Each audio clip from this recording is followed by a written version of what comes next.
দ্বিতীয় বর্ষের ছাত্র রাজনীতির কারণে পরীক্ষার হলে গিয়ে এই ছাত্র রাজনীতির কারণে হল থেকে বের করে দেওয়া হয়েছিল আমাকে। 2টি বছর আমি ক্যাম্পাসের বাইরে বাইরে ম্যাচে ম্যাচে ঘুরে ঘুরে বেরিয়েছি। এক মাস আগে এতগুলো বাচ্চা যাদের এখনো আমরা দেখি ঢাকা মেডিকেলে অনেক অনেক শিক্ষার্থীর মরদেহ পড়ে আছে, কিন্তু জনগণের টাকা এত বেশি হয়ে যায়নি যে আপনারা দলে দলে এসে জনগণের পয়সা নষ্ট করবেন। সাবধান হয়ে যান, আমরা আমাদের ক্যাম্পাসে আর এই ধরনের অপরাজনীতি সহ্য করব না। কারো যদি রাজনীতি করতে হয় তাহলে যে ক্যাম্পাসের বাইরে গিয়ে পল্টনে রাজনীতি করুক, সে ধানমন্ডি 32-এ রাজনীতি করুক, ক্যাম্পাস হবে একদম রাজনীতি মুক্ত। আমরা কোনো প্যানেলের অধীনস্থ হতে চাচ্ছি না। ক্যাম্পাস পলিটিক্স এখন বর্তমানে এসে দ্বিতীয়বারের মতো স্বাধীন হয়ে আমরা যখন দেখছি বা শুনছি, তখন কোন সূত্রে যখন আমরা জানতে পারছি যে আমাদের ক্যাম্পাসে পুনরায় ছাত্রদল এজেন্ডা করার চেষ্টা চালাচ্ছে, এমনকি বিভিন্ন ছাত্রশক্তি ছাত্র ইউনিয়নের শিক্ষার্থীরা তারা ডিএসসিতে রুম দখল করার চেষ্টা করছে, এমনকি আমাদের শিক্ষকরাও ভিসি নির্বাচনের ক্ষেত্রে তারা সাদা দল এবং নীল দল বিভিন্ন রাজনীতির সাথে জড়িত হচ্ছে। তখন আসলে আমরা লজ্জা বোধ করি যে আমরা গত এক মাস আগে এতগুলো বাচ্চা যাদের এখনো আমরা দেখি ঢাকা মেডিকেলে অনেক অনেক শিক্ষার্থীর মরদেহ পড়ে আছে, কিন্তু তাদেরকে শনাক্ত করা যাচ্ছে না। এরপরেও কিভাবে আমরা আমাদের ক্যাম্পাসে ছাত্র রাজনীতি শিক্ষক রাজনীতি বরদাস্ত করবো? রাষ্ট্রপক্ষের কাছে আমাদের দাবি এবং পুরো বিশ্বে আমরা জানান দিতে চাই যে আমাদের ক্যাম্পাসটাকে আপনারা পড়াশোনার মতো তৈরি করতে সাহায্য করুন। আমরা আমাদের শ্রেণীকক্ষে ফিরে যেতে চাই, আমরা আর কোনো অপরাজনীতির চেষ্টা করতে চাই না। আপনারা যেই ক্ষমতায় এসেছেন, আপনারা যখনই যে সরকার ক্ষমতায় এসেছে, তারা পূর্ববর্তী সরকারের গড়া স্ট্যাচুগুলো ভেঙে তাদের দেওয়া যেই আমরা দেখেছি যে বিভিন্ন সময়ে তাদের দেওয়া যেই নামগুলো বিভিন্ন স্ট্যাচুর সাথে জড়িত ছিল, সেগুলো সরিয়ে তারা নিজেদের নাম বসিয়েছে। জনগণের টাকা এত বেশি হয়ে যায়নি যে আপনারা দলে দলে এসে জনগণের পয়সা নষ্ট করবেন।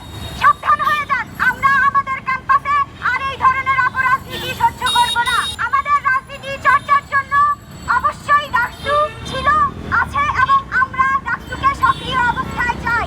আমাদেরকে ডাকসু নির্বাচন করতে দেন।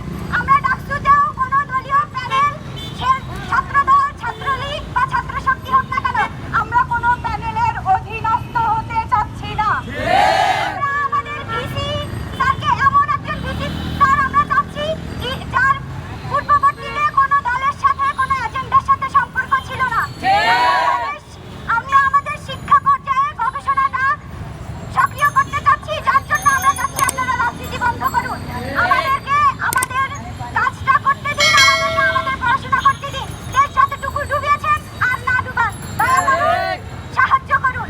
এত এত রক্ত যাওয়ার পর যদি আপনারা ভাবেন যে আপনারা আবার একটা এজেন্ডা তৈরি করবেন আর বাচ্চা কাচ্চা সেটা বুঝবে না, তাহলে আমরা বলবো আপনারা ভুল করেছেন। 93 থেকে 98% শিক্ষার্থী যখন চায় যে আমার ক্যাম্পাস রাজনীতি মুক্ত থাকুক, সকল ধরনের দলীয় এজেন্ডা মুক্ত থাকুক, তারপরেও কিভাবে আমাদের প্রশাসন আমাদের সব জায়গা থেকে কিভাবে রাজনীতি মুক্ত ক্যাম্পাস নিরসনের উপায় না নিয়ে তারা কেন চুপ করে বসে আছে, সেটাই আমাদের কাছে বড় প্রশ্ন এখনকার সময়ে। ডিসি নিয়োগ থেকে মালি নিয়োগ পর্যন্ত একজন মালিকে যখন নিয়োগের জন্য 13 লাখ টাকা ঘুষ নিতে হয়, তাহলে বুঝুন এই দলীয় রাজনীতির কারণে আমাদের ক্যাম্পাসের অবস্থা কতটা শোচনীয় হয়েছে।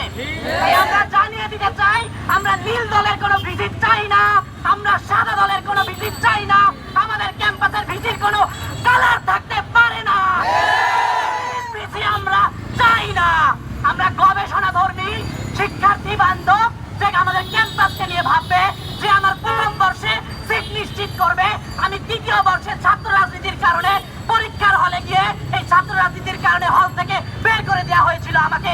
2টি বছর আমি ক্যাম্পাসের বাইরে বাইরে ম্যাচে ম্যাচে ঘুরে ঘুরে বেরিয়েছি।